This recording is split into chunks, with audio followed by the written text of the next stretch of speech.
ನಮಸ್ತೆ friends, welcome back to Havyaka ಪಾಕಶಾಲೆ. ಇವತ್ತೊಂದು ಬ್ರೇಕ್ಫಾಸ್ಟ್ ರೆಸಿಪಿಯೊಂದಿಗೆ ಬಂದಿದ್ದೀನಿ.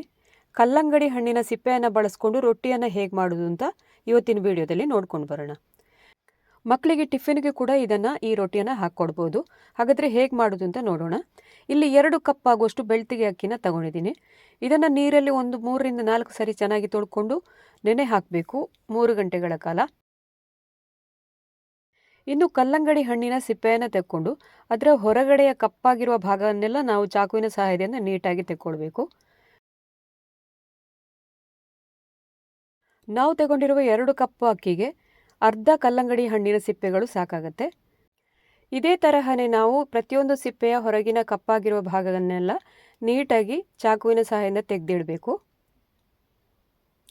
ಈಗಾಗಲೇ ನಾನು ತೆಗೆದು ರೆಡಿ ಮಾಡಿ ಇಟ್ಟಿದ್ದೀನಿ. ಇನ್ನು ನಾವಿದನ್ನು ತುರಿಮಣೆಯಲ್ಲಿ ತುರ್ಕೊಳ್ಬೇಕು. ದೊಡ್ಡಕ್ಕೆ ತುರಿ ಬಂದಷ್ಟು ಒಳ್ಳೆಯದು. ಸಣ್ಣಕ್ಕೆ ತುರಿ ಮಾಡಿಕೊಳ್ಳೋದು ಬೇಡ. ಬಾಯಿಗೆ ನಮಗೆ ಸಿಕ್ಕಿದಾಗ ತುಂಬ ಟೇಸ್ಟ್ ಚೆನ್ನಾಗಿರುತ್ತೆ. ಈಗಾಗಲೇ ಪ್ರತಿಯೊಂದು ಪೀಸನ್ನು ತುರಿಮಣೆಯಲ್ಲಿ ಈ ಥರ ತುರಿದು ರೆಡಿ ಮಾಡಿ ಇಟ್ಕೊಂಡಿದ್ದೀನಿ. ಈ ಥರ ಇಷ್ಟು ದೊಡ್ಡಕ್ಕೆ ಬರಬೇಕು ತುರಿಯೆಲ್ಲ. ಇನ್ನು ನಾವು ಇದಕ್ಕೆ ಏನೆಲ್ಲ ಹಾಕಬೇಕು ಅನ್ನೋದನ್ನು ನೋಡ್ಕೊಂಡು ಬರೋಣ. ಇಲ್ಲಿ 1 ಹಿಡಿ ಆಗುವಷ್ಟು ಕರಿಬೇವು ಸೊಪ್ಪನ್ನು ತಗೊಂಡಿದ್ದೀನಿ. ಆಮೇಲೆ ನುಗ್ಗೆ ಸೊಪ್ಪು ಕೂಡ ಇದೆ. ಇದನ್ನು ಸಣ್ಣಕ್ಕೆ ಹೆಚ್ಕೊಳ್ಬೇಕು. ನುಗ್ಗೆ ಸೊಪ್ಪನ್ನೆಲ್ಲ ಸಪರೇಟ್ ಮಾಡಿ ನಾವು ಒಂದು ಕಡೆ ತೆಗೆದಿಡಬೇಕು. ನುಗ್ಗೆ ಸೊಪ್ಪು ಆಮೇಲಿಂದ ಕರಿಬೇವು ಸೊಪ್ಪು, ಅದರ ಜೊತೆಗೆ ಒಂದು ಸ್ವಲ್ಪ ಶುಂಠಿ, 2 ಈರುಳ್ಳಿ ಆಗುವಷ್ಟು ತಗೊಂಡಿದ್ದೀನಿ. ಆಮೇಲೆ ಹಸಿಮೆಣಸು, ಇಷ್ಟನ್ನು ನಾವು ಹೆಚ್ಚಿ ಇಟ್ಕೊಳ್ಬೇಕಾಗತ್ತೆ. ಇನ್ನು ಆಗಲೇ ನಾವು ನೆನೆ ಹಾಕಿದ್ದೀವಲ್ಲ ಅಕ್ಕಿ, ಅದು ನೆಂದಿದೆ. 3 ಗಂಟೆಗಳ ಕಾಲ ಆಗಿದೆ.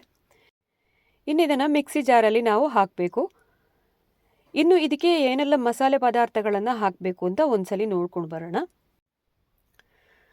ಮೊದಲಿಗೆ 1/4 ಕಪ್ ಆಗುವಷ್ಟು ಅವಲಕ್ಕಿನ ತಗೊಂಡಿದ್ದೀನಿ. ಆಮೇಲೆ ಖಾರಕ್ಕೆ ಎಷ್ಟು ಬೇಕೋ ಅಷ್ಟು ಮೆಣಸನ್ನು ಹಾಕ್ಕೊಳ್ಬೇಕು. ಇಲ್ಲಿ ನಾನು 5 ಮೆಣಸಾಗುವಷ್ಟು ತಗೊಂಡಿದ್ದೀನಿ. ಆಮೇಲಿಂದ 1 ಟೇಬಲ್ ಸ್ಪೂನ್ ಆಗುವಷ್ಟು ಕೊತ್ತಂಬರಿ ಬೀಜ, 1 ಸ್ಪೂನು ಜೀರಿಗೆ, ಅರಿಶಿನ, ಆಮೇಲೆ ಸ್ವಲ್ಪ ಹುಣಸೆ, ಮತ್ತು ರುಚಿಗೆ ಎಷ್ಟು ಬೇಕೋ ಅಷ್ಟು ಉಪ್ಪನ್ನು ಹಾಕ್ಕೊಂಡು ಬೆಲ್ಲನೂ ಹಾಕಬೇಕು. ಇದರ ಜೊತೆಗೆ ರುಬ್ಬೋದಕ್ಕೆ ಎಷ್ಟು ನೀರು ಬೇಕೋ ಅಷ್ಟನ್ನು ಹಾಕ್ಕೊಂಡು ರುಬ್ಕೊಂಡು ತರಬೇಕು. ಹಿಟ್ಟು ಕೂಡ ಹಾಗೆಯೇ ನುಣ್ಣಗಾಗಬೇಕು. ಈಗಾಗಲೇ ಚೆನ್ನಾಗಿ ರುಬ್ಕೊಂಡು ತಂದಿದ್ದೀನಿ. ಹಿಟ್ಟಿನ ಕನ್ಸಿಸ್ಟೆನ್ಸಿ ಕೂಡ ಹಾಗೆಯೇ ತುಂಬ ನೀರಾಗಿ ಮಾಡಬಾರ್ದು, ಇಷ್ಟು ದಪ್ಪ ಬೇಕು. ಇನ್ನು ಅದೇ ಮಿಕ್ಸಿ ಜಾರನ್ನು ತಗೊಂಡು ಉಳಿದಿರುವ ಅಕ್ಕಿಯನ್ನು ಕೂಡ ನಾವು ರುಬ್ಕೊಂಡು ತರಬೇಕು.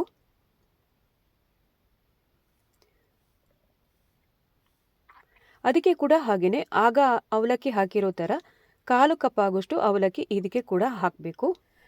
ಟೋಟಲ್ ಆಗಿ 2 ಕಪ್ ಅಕ್ಕಿಗೆ ಅರ್ಧ ಕಪ್ಪು ಅವಲಕ್ಕಿ ಸಾಕಾಗುತ್ತೆ. 1/4 ಗ್ಲಾಸಷ್ಟು ನೀರನ್ನು ಹಾಕಿ ರುಬ್ಕೊಂಡು ತರಬೇಕೀಗ. ಇನ್ನು ಮಸಾಲೆ ಪದಾರ್ಥಗಳನ್ನೆಲ್ಲ ನಾವು ಆಗಲೇ ಹಾಕಿ ರುಬ್ಬಿ ಇಟ್ಟುಕೊಂಡಿದ್ದೀವಲ್ಲ, ಅದಕ್ಕೆ ಈ ಹಿಟ್ಟನ್ನು ಕೂಡ ಹಾಕಿ ಚೆನ್ನಾಗಿ ಮಿಕ್ಸ್ ಮಾಡಬೇಕು.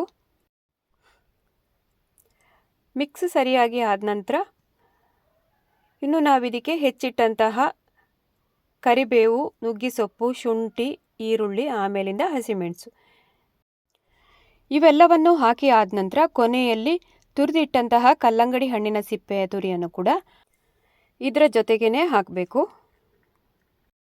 ಇನ್ನು ಹಿಟ್ಟು ಗಟ್ಟಿ ಆಯಿತು ಅಂತಂದರೆ ಈಗಲೇ ನೀರನ್ನು ಹಾಕಬೇಕು. ಉಪ್ಪು ಕೂಡ ಹಾಗೆಯೇ ಕಡಿಮೆ ಆಯಿತು ಅಂದರೆ ಹಾಕಿ ಆಮೇಲೆ ಮಿಕ್ಸ್ ಮಾಡಬೇಕು ಚೆನ್ನಾಗಿ. ಈಗಾಗಲೇ ನಾವು ಹೆಚ್ಚಿಟ್ಟಂತಹ ಪದಾರ್ಥಗಳೆಲ್ಲ ಸರಿಯಾಗಿ ಹಿಟ್ಟಿನ ಜೊತೆಗೆ ಮಿಕ್ಸಪ್ ಆಗಬೇಕು. ಹಿಟ್ಟು ಈಗಾಗಲೇ ರೆಡಿಯಾಗಿದೆ. ಇನ್ನು ರೊಟ್ಟಿನ ತಟ್ಕೊಳ್ಳೋಣ. ಇನ್ನು ಸ್ಟವ್ ಮೇಲೆ ಕಬ್ಬಿಣದ ಕಾವಲಿನ ತಗೊಂಡಿದ್ದೀನಿ. ಮೇಲಿಂದ ಎಣ್ಣೆನ ಅಪ್ಲೈ ಮಾಡಿಕೊಂಡು ಲೋ ಟು ಮೀಡಿಯಂ ಫ್ಲೇಮೇ ಇಟ್ಕೊಳ್ಬೇಕು ಉರಿನ. ಇನ್ನು 1 ರಿಂದ 1.5 ಸೌಟ್ ಆಗುವಷ್ಟು ಹಿಟ್ಟನ್ನು ಹಾಕಿ ಅದರ ಮೇಲಿಂದ ಬಾಳೆ ಎಲೆಯನ್ನು ಇಟ್ಟು ರೊಟ್ಟಿಯನ್ನು ತಟ್ಟಬಹುದು. ಹೀಗೆ ಮಾಡೋದು ಕಷ್ಟ ಅಂತ ಆದರೆ ಎಲೆ ಮೇಲೆ ಹಿಟ್ಟನ್ನು ಹಚ್ಚಿ ಆಮೇಲೆ ಕಾವಲಿಗೆ ಕೂಡ ಹಾಕ್ಬೋದು. ಇನ್ನು ರೊಟ್ಟಿಯನ್ನು ತಟ್ಟುವಾಗ ಕೂಡ ಅಷ್ಟೇ ತೆಳ್ಳಗೆ ಹಚ್ಚೋದ್ರಿಂದ ತುಂಬ ಸಾಫ್ಟಾಗಿ ಬರುತ್ತೆ.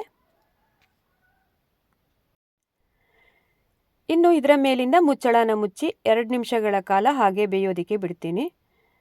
ಈಗಾಗಲೇ ಆಗಿದೆ. ಹೇಗೆ ಬಂದಿದೆ ಅಂತ ನೋಡೋಣ. ಚೆನ್ನಾಗಿ ಬೆಂದಿದೆ. ಇನ್ನು ಇದರ ಮೇಲಿಂದ ಎಣ್ಣೆನ ಹಾಕಬೇಕು. ತುಪ್ಪ ಬೇಕಿದ್ದರೆ ತುಪ್ಪ ಇಷ್ಟಪಡೋರು ಅದನ್ನು ಕೂಡ ಹಾಕ್ಬೋದು. ಎಣ್ಣೆ ಅಥವಾ ತುಪ್ಪನ ಹಾಕಿದ ನಂತರ ಈ ಥರ ಚೆನ್ನಾಗಿ ಸ್ಪ್ರೆಡ್ ಮಾಡಿಕೊಂಡ ನಂತರ ಉಲ್ಟಾ ಮಾಡಿ ಹಾಕಬೇಕು. ಉಲ್ಟಾ ಹಾಕಿದ ಮೇಲೂ 2 ನಿಮಿಷಗಳ ಕಾಲ ಹಾಗೆ ಆರೋದಕ್ಕೆ ಬಿಡಬೇಕು. ತುಂಬಾ ಸಾಫ್ಟಾಗಿ ಚೆನ್ನಾಗಿ ಬರುತ್ತೆ.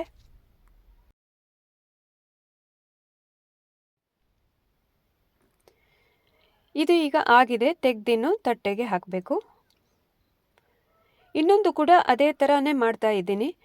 ನಾನು ಆಗಲೇ ಹೇಳಿದಂತೆ ಹೀಗೆ ರೊಟ್ಟಿನ ಮಾಡೋದು ಕಷ್ಟ ಆಗೋರು ಕೆಳಗಡೆ ಬಾಳೆ ಎಲೆ ಮೇಲೆ ಇಟ್ಟು ಕೂಡ ತಟ್ಟಿ ಆಮೇಲೆ ಕಾವಲಿಗೆಗೆ ಹಾಕ್ಬೋದು ರೊಟ್ಟಿನ.